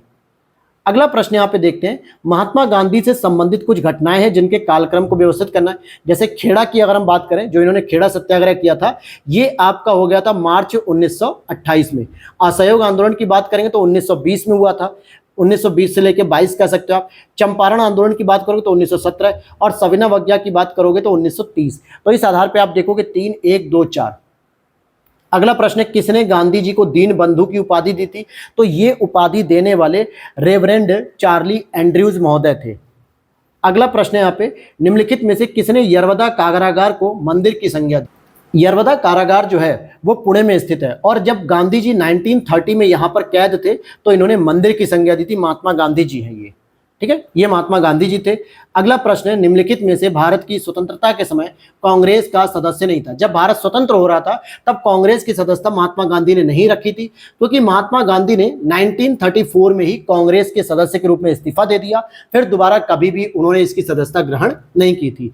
जबकि जेबी कृपलानी जी की बात करेंगे तो ये तो आजादी के समय जो मेरठ में कांग्रेस का अधिवेशन हुआ था, उन सभी में ये अध्यक्ष बने हुए थे। मौलाना अबुल कलाम आजाद जी की बात करेंगे तो सेकेंड वर्ल्ड वॉर होने की वजह से 1940 से लेकर 45 तक यही अध्यक्ष बने रह गए थे, सबसे बड़े अध्यक्ष यही थे। अगला प्रश्न है, चंपारण में तिनकठिया कानून किससे संबंधित है? तो भाई 3/20 भूभाग पर नील की खेती करने से संबंधित है, बिहार में था, ये 20 बी हो जाएगा। अगला प्रश्न है, फैजपुर में कांग्रेस अधिवेशन के साथ ही होने वाले अखिल भारतीय किसान सभा के दूसरे सत्र की अध्यक्षता किसने की थी? तो यहां पर आप समझो, पहले फैजपुर में कांग्रेस अधिवेशन हो रहा था, किसका? अखिल भारतीय किसान सभा, जो कब हुआ? अगले वर्ष। तो यहां पे जो अध्यक्षता थी वो एनजी रंगा ने की थी। लेकिन जब 1936 में पहली बार अखिल भारतीय किसान सभा का गठन किया गया तो यहाँ पे दो कैरेक्टर थे, एक तो अध्यक्ष थे और एक थे महासचिव। अध्यक्ष किसे बनाया गया? स्वामी सहजानंद सरस्वती को बनाया गया। किसको बनाया गया? स्वामी सहजानंद सरस्वती को। लेकिन महासचिव किसे बनाया गया? एनजी रंगा साहब को बनाया गया। और जब 1936 के बाद 1937 में फैजपुर में अखिल भारतीय किसान सभा की दूसरा सत्र बैठता है, यानी कि दूसरी बार सम्मेलन होता है, तब वहां पे अध्यक्षता दे दी जाती है एनजी रंगा साहब को। क्योंकि भाई आप पिछली वर्ष क्या थे? आप पिछली वर्ष महासचिव थे, इस वर्ष आपको क्या दे दिया गया? आपको एनजी रंगा साहब को अध्यक्ष का पद दे दिया गया। अगला प्रश्न है, वर्ष 1760 में लड़े गए वांडीवास के युद्ध द्वारा अंग्रेजों ने किसे पराजित करके भारत से बाहर कर दिया? तो फ्रांसीसियों को पराजित करके भारत से बाहर कर दिया। अगला प्रश्न 64, 1889 में लंदन में स्थापित ब्रिटिश कमेटी ऑफ इंडिया के संबंध में सही कथन की बात करते हैं।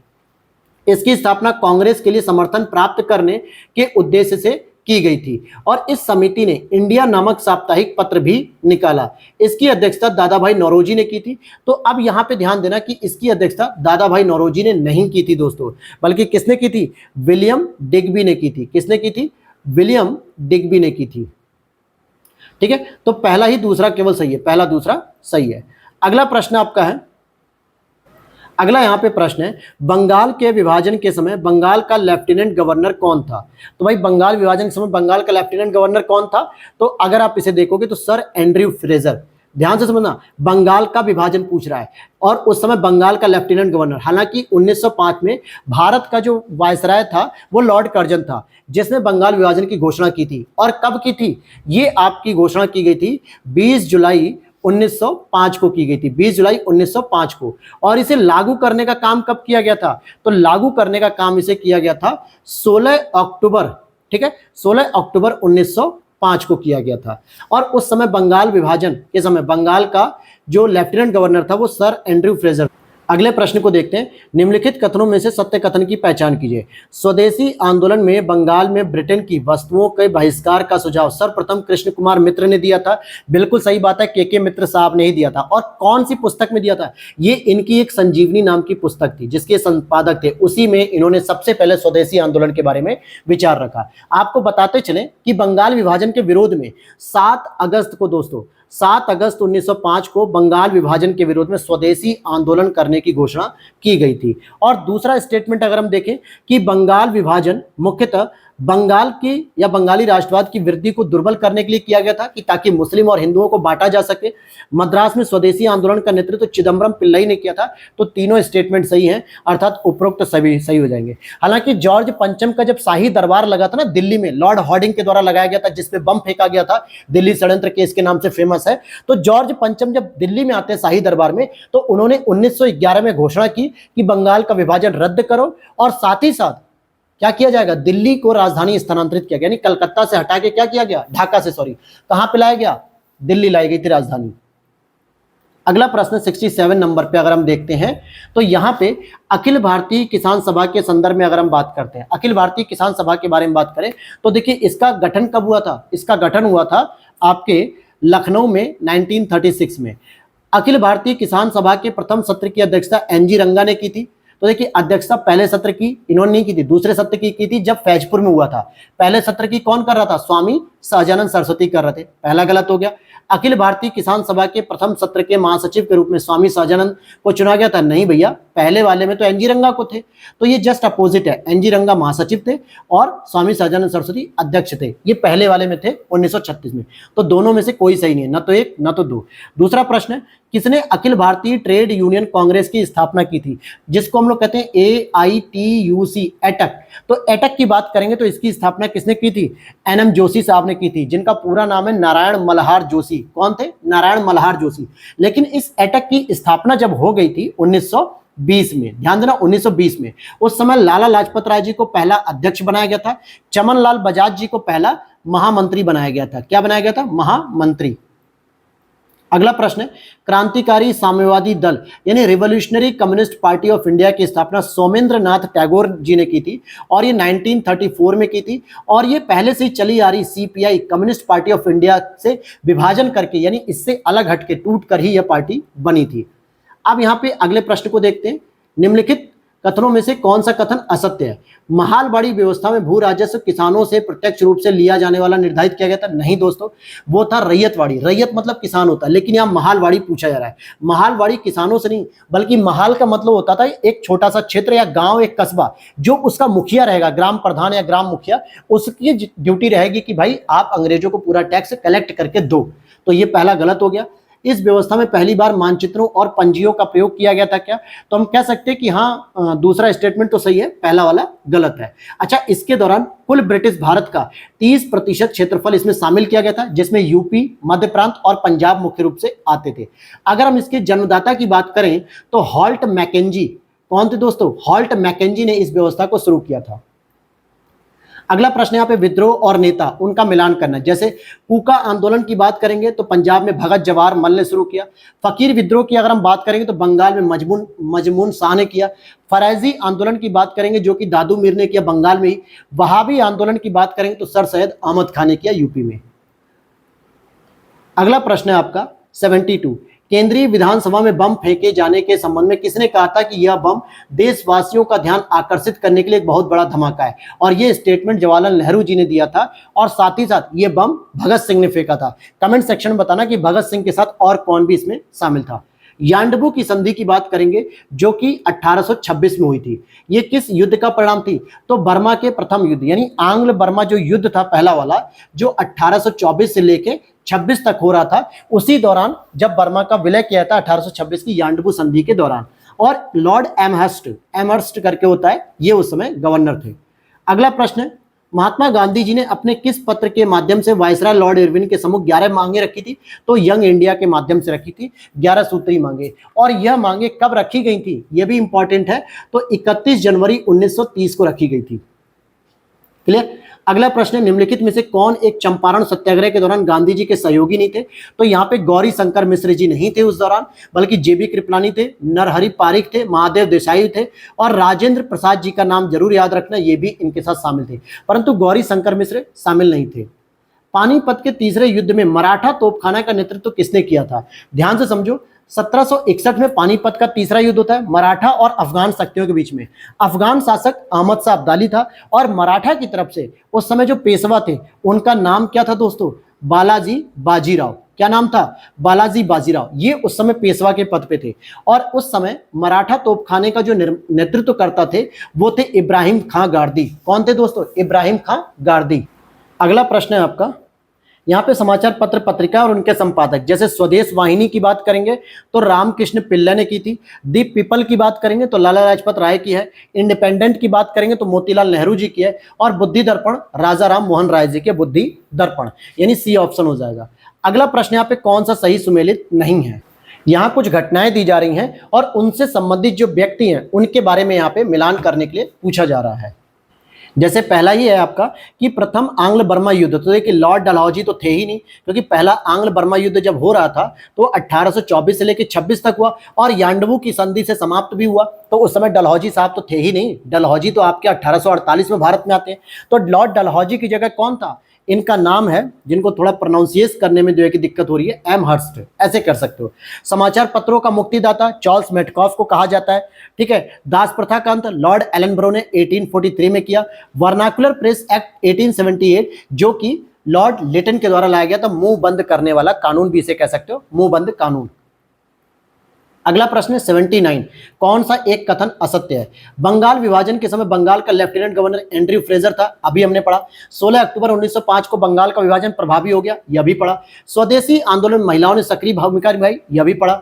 स्वदेशी आंदोलन में किसान और बहुसंख्यक मुस्लिम समुदाय ने इसमें सक्रिय रूप से भाग लिया था, यह स्टेटमेंट गलत है, क्योंकि इन्होंने, किसानों ने और मुस्लिम समुदायों ने अपने आप को क्या किया? बंगाल विभाजन के खिलाफ जो स्वदेशी आंदोलन था उससे अपने आप को दूर रखा था।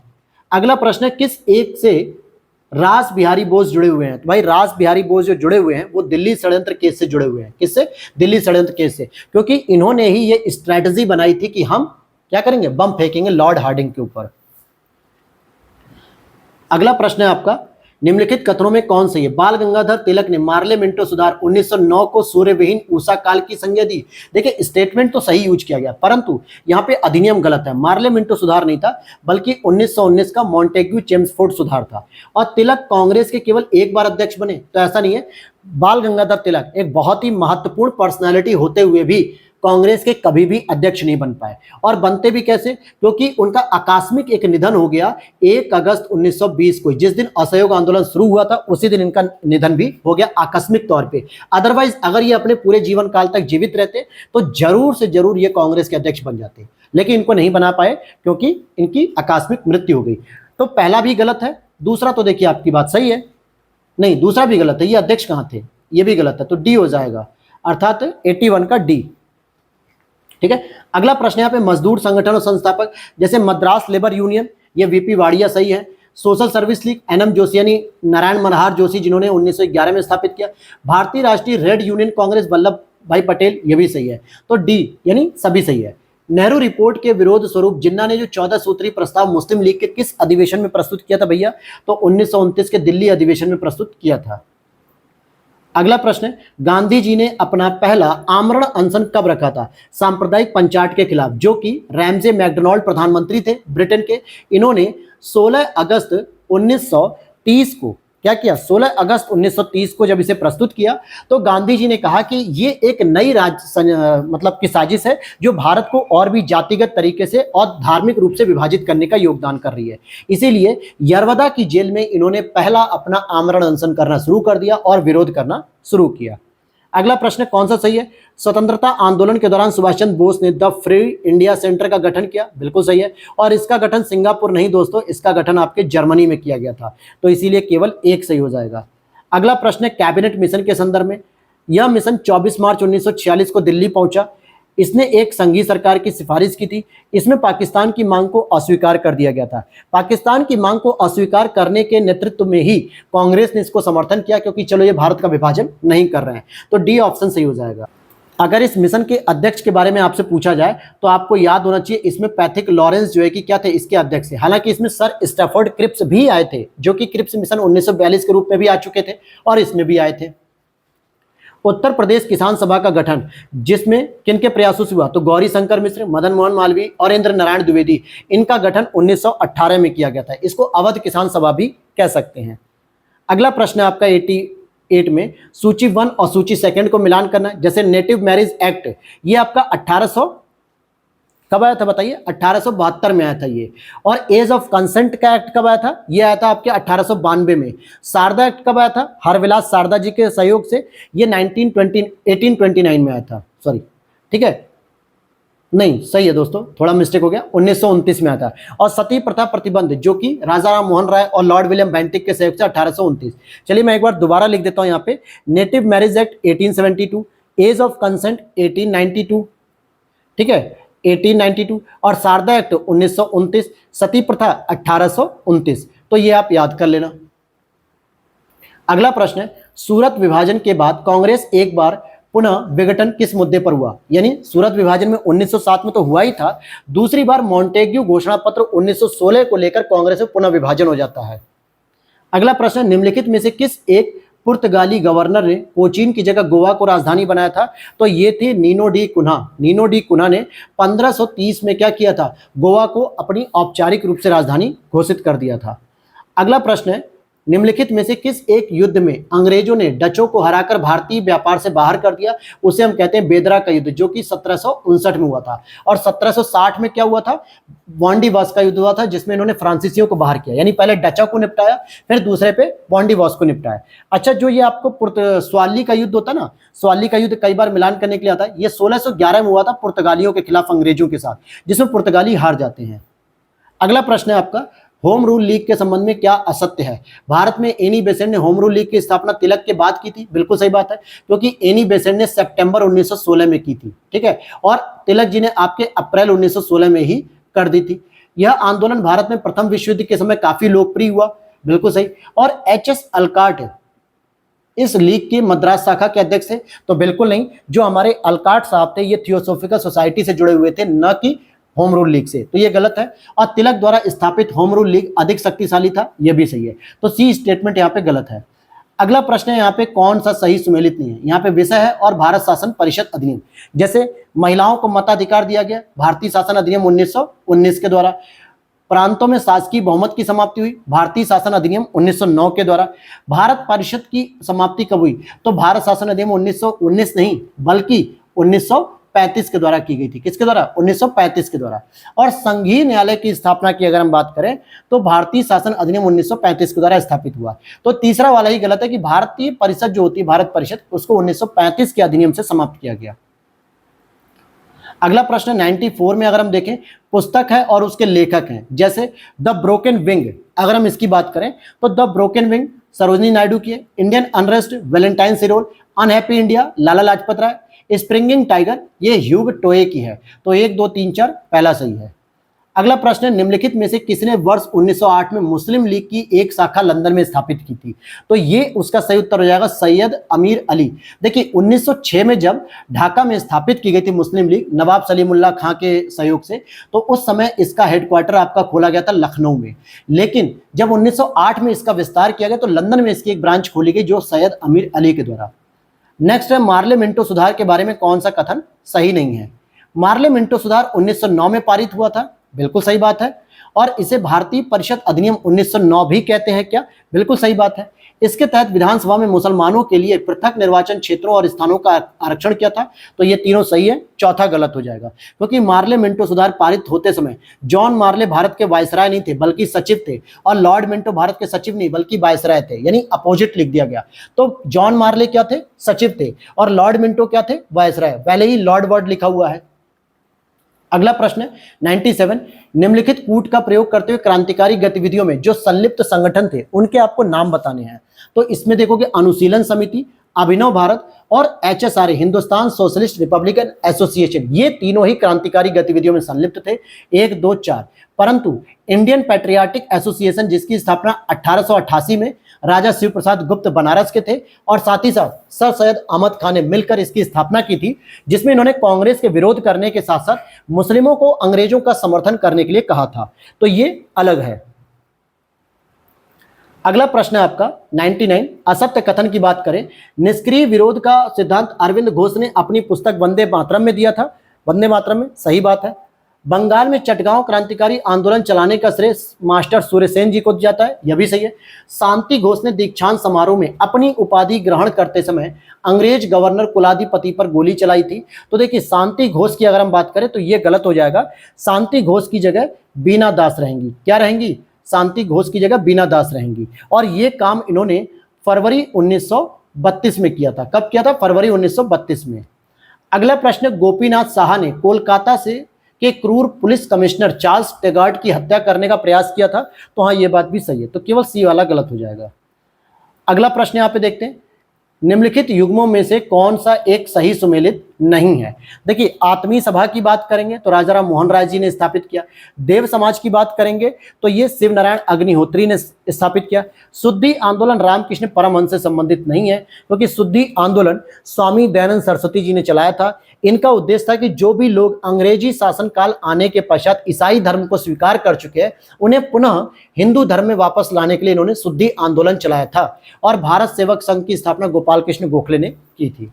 अगला प्रश्न, किस अधिवेशन में कांग्रेस का लक्ष्य समाजवाद निर्धारित किया गया। तो ये जवाहरलाल नेहरू जी के द्वारा लखनऊ अधिवेशन की अध्यक्षता करते हुए इन्होंने इसको अपना लक्ष्य घोषित किया। जब जवाहरलाल नेहरू अध्यक्षता कर रहे थे लखनऊ अधिवेशन की 1936 में। अच्छा, लाहौर अधिवेशन की अध्यक्षता भी JL नेहरू जी ने ही की थी 1929 में। अगला प्रश्न, तृतीय आंग्ल मैसूर युद्ध में विजय उपरांत निम्नलिखित में से किस एक गवर्नर जनरल ने कहा कि हमने बिना अपने मित्रों को शक्तिशाली बनाए हुए शत्रुओं को पंगु कर दिया, यानी कमजोर कर दिया। और यह स्टेटमेंट लॉर्ड कॉर्नवालिस के द्वारा दिया गया। असहयोग आंदोलन प्रस्ताव पारित होने के पश्चात निम्नलिखित में से किसने कांग्रेस की सदस्यता से त्यागपत्र दे दिया। तो एनी बेसेंट ने दे दिया, मोहम्मद अली जिन्ना ने दे दिया, विपिन चंद्र पाल ने दे दिया, उपरोक्त सभी ने दे दिया था। अगला प्रश्न है 103 नंबर पे, निम्नलिखित में उनके काल क्रमानुसार व्यवस्थित करिए। जैसे व्यक्तिगत सत्याग्रह की शुरुआत की अगर हम बात करते हैं तो व्यक्तिगत सत्याग्रह जैसे विनोबा भावे ने शुरू किया, फिर जवाहरलाल नेहरू थे, ब्रह्मदत्त थे, इन्होंने शुरू किया। और ये आपका अक्टूबर 1940 में शुरू हुआ। कब? 1940। कांग्रेस मंत्रिमंडल ने कब त्याग पत्र दे दिया? द्वितीय विश्व युद्ध में भारतीयों से बिना पूछे शामिल होने की घोषणा करने की वजह से इन्होंने 1939 में ही जो है कि छोड़ दिया, अर्थात अक्टूबर 1939 में इन्होंने मंत्रिमंडल छोड़ दिया। वहीं देशी रियासतों से समेत बटलर समिति का गठन 1927 में किया गया और मुस्लिम लीग का लाहौर अधिवेशन मार्च 1940 में किया गया। तो इस आधार पे 3, 2, 4, 1 इसका सही होगा। दूसरे गोलमेज सम्मेलन में किसने भाग नहीं लिया था? तो दूसरा गोलमेज सम्मेलन जो हुआ था, पहले आपको यह पता रहे कि सितंबर 1931 से लेकर दिसंबर 1931 के मध्य आयोजित किया गया। इसमें महात्मा गांधी जी शामिल हुए थे, भीमराव अंबेडकर जी भी और मदन मोहन मालवीय जी भी, परंतु जवाहरलाल नेहरू इसमें शामिल नहीं हुए थे। अगला प्रश्न आएगा आपका 105 नंबर पे, इलाहाबाद की प्रथम संधि, जिसके बारे में मैंने डिटेल से पहले ही आपको बता दिया। ये तीसरी बार ये प्रश्न आ रहा है, लेकिन प्रश्न का नेचर बदला हुआ है। यह संधि शाह आलम द्वितीय और क्लाइव के मध्य हुई थी, बिल्कुल सही कह सकते हो। और इसके तहत शाह आलम द्वितीय ने बंगाल, बिहार, उड़ीसा की दीवानी कंपनी को दे दी थी। दोनों सही हैं। श्रृंगेरी मंदिर में शारदा देवी की मूर्ति निर्माण हेतु दान देने वाला मुस्लिम शासक कौन था? टीपू सुल्तान था। अगला प्रश्न 107 नंबर पे, निम्नलिखित घटनाओं का सही कालक्रम लगाइए। लखनऊ पैक्ट हुआ था 1916 में दोस्तों। द्वैत शासन का जो लागू हुआ था यह 1919 के मॉन्टेग्यू चेम्सफोर्ड सुधार से हुआ। रॉलेट अधिनियम की बात करेंगे तो यह भी 1919 में आता है, परंतु द्वैत शासन का प्रवर्तन दिसंबर में हुआ और इसका प्रवर्तन मार्च में हो गया। और बंग भंग आंदोलन जो था 1905 में हुआ। तो इस तरीके से 4, 1, 3, 2 इसका सही होगा। अगला प्रश्न, फरवरी 1928 में एक सर्वदलीय सम्मेलन हुआ तथा संविधान का मसौदा तैयार करने के लिए एक उप समिति गठित की गई जिसे नेहरू समिति कहा गया। इसमें कौन इसका सदस्य नहीं था? तो आप देखोगे CR दास और लाला लाजपत राय जी, ये 2 लोग इसमें शामिल नहीं थे। अब देखो, मोतीलाल नेहरू जी ने नेहरू समिति रिपोर्ट प्रस्तुत की और मोतीलाल नेहरू जी के बहुत ही करीबी थे, जिन्होंने जनवरी 1923 में स्वराज पार्टी की स्थापना की थी। किसके साथ मिलकर? CR दास के साथ। तो डेफिनेटली कि CR दास इसमें शामिल होंगे, परंतु बहुत सारे बच्चों को यह फैक्ट नहीं पता होगा कि CR दास जी की मृत्यु दोस्तों आकस्मिक रूप से 1925 में हो गई। कब हो गई? 1925 में हो गई, और जिसकी वजह से ये इसके सदस्य नहीं बन पाए। तो आप यहाँ पे 3 यहाँ पे काटोगे, 3 यहाँ पे काटोगे, तो भी आप इसको कर सकते थे सही। अगला प्रश्न है आपका 109 में, जतेंद्र नाथ मुखर्जी निम्नलिखित में से किस क्रांतिकारी समितियों से संबंधित थे? अनुशीलन समिति इससे थे कि नहीं थे? बिल्कुल थे। युगांतर से भी थे और गदर पार्टी से भी थे। तो ये तीनों ही सही हो जाएंगे। अगला प्रश्न है, निम्नलिखित में से कौन सी घटनाएं लॉर्ड रीडिंग के शासन काल में हुई? तो भैया पहले आपको पता होना चाहिए कि लॉर्ड रीडिंग का शासन का कार्यकाल कितना है, 1921 से लेकर 26 तक। अब इस दौरान की घटनाओं को कलेक्ट कर लो। जैसे चौरी चौरा कांड हुआ 1922 में, केरल में मोपला विद्रोह 1921 में, CR दास द्वारा स्वराज पार्टी का गठन 1923 में। तो ये तीनों ही घटनाएं इसके समय में हुई थी, 1, 2, 3। लेकिन भारत में साइमन कमीशन आता है 1927 में, ठीक है। और बाल गंगाधर तिलक का निधन हो गया 1 अगस्त 1920 में। ये दोनों घटनाएं नहीं हुई थी। तो 1, 2, 3 तो हुई, लेकिन 4, 5 नहीं हुई।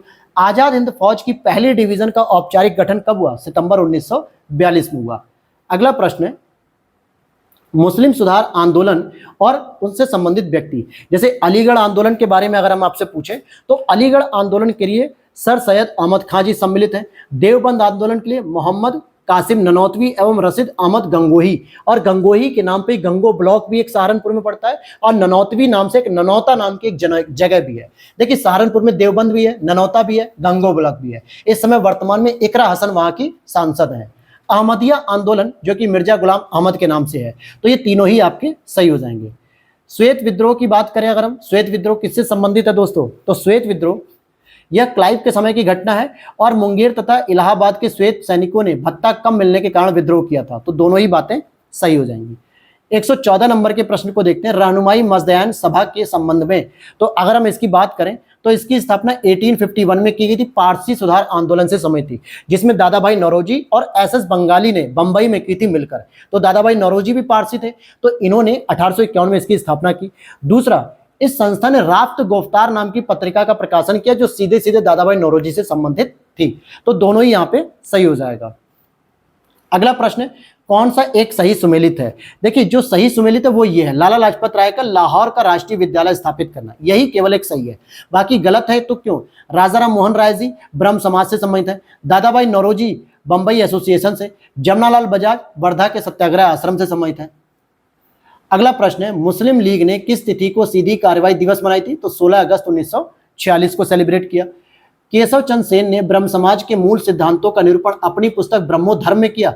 तो दोस्तों, मूल सिद्धांतों का जो निरूपण ब्रह्मोधर्म में केशव चंद्र सेन ने नहीं किया था, बल्कि देवेंद्रनाथ टैगोर ने किया था। देवेंद्रनाथ टैगोर का रविन्द्रनाथ टैगोर से क्या संबंध है, जरा मुझे कमेंट सेक्शन में बता देना। क्या ये इनके बड़े भाई थे या ये इनके पिता थे? ये दो में से एक ऑप्शन आपको चूज करना है। राजा राम मोहन राय ने ब्रह्म समाज के अंतर्गत प्रथम अंतरजातीय विवाह का आयोजन किया था। हाँ, बिल्कुल दूसरा वाला सही है, लेकिन यहां पूछ रहा है आपसे असत्य कथन, तो ये पहला वाला ही गलत है। अगला प्रश्न है, निम्नलिखित में से किस ब्रिटिश रेजिडेंट ने कहा कि अवध का प्रशासन बहुत दूषित है तथा जनता की अवस्था शोचनीय है? तो ये जेम्स आउट्रम महोदय आए थे, तब इन्होंने ऐसा स्टेटमेंट दिया और इसके परिणाम स्वरूप फरवरी 1856 में लॉर्ड डलहौजी ने अवध का अधिग्रहण या अवध का विलय कर लिया। अगला प्रश्न है 119 नंबर पे, कुछ घटनाएं हैं और उनका कालक्रम। जैसे भारत छोड़ो आंदोलन का जो प्रस्ताव पारित हुआ, ये हुआ था जुलाई 1942 में। कब हुआ था दोस्तों? जुलाई 1942। क्रिप्स मिशन भारत पहुंचता है कब? मार्च में पहुंचता है, मार्च 1942। मुस्लिम लीग द्वारा पाकिस्तान दिवस कब मनाया जाता है? तो ये मनाया था 23 मार्च 1943 को। और अगर हम सिंगापुर में भारत की प्रथम अस्थायी सरकार की स्थापना की बात करें तो ये अक्टूबर 1943 हो जाता है। तो इस तरीके से 1 2 3 4 में अगर आप देखोगे तो 2 1 3 4 ये आपका क्रम हो जाएगा। अगला प्रश्न है, दिसंबर 1929 में कांग्रेस ने अपने लाहौर अधिवेशन में पूर्ण स्वराज की घोषणा की थी और इस समय गवर्नर जनरल कौन थे दोस्तों? लॉर्ड इरविन साहब थे। और इसकी अध्यक्षता किसने की थी? जवाहरलाल नेहरू जी ने की थी।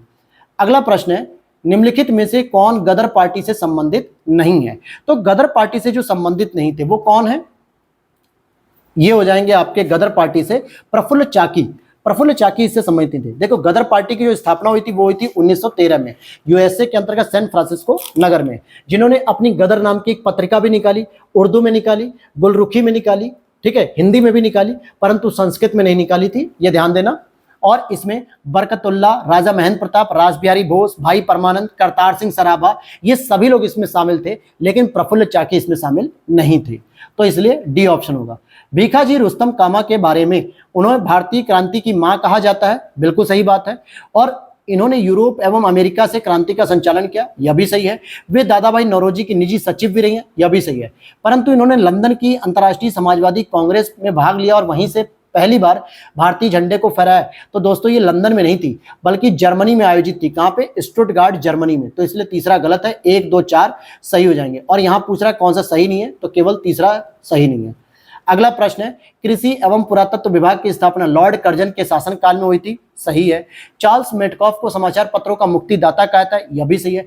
रॉलेट एक्ट को मुंह बंद करने वाला अधिनियम कहता है, नहीं दोस्तों, वर्नाकुलर प्रेस एक्ट को कहता है। किसको? वर्नाकुलर प्रेस एक्ट को कहता है, जो कि 1878 में लॉर्ड लिटन के द्वारा पारित किया गया था। इसमें मुंह बंद करने का अधिनियम भी इसे कहा जाता है। तो तीसरा गलत है। नेटिव मैरिज एक्ट 1872 द्वारा अंतर्राज्यीय विवाह को, मतलब अंतरजातीय विवाह को मान्यता प्रदान की गई, यह बात सही है। तो असत्य कथन कौन सा हो जाएगा? केवल सी हो जाएगा।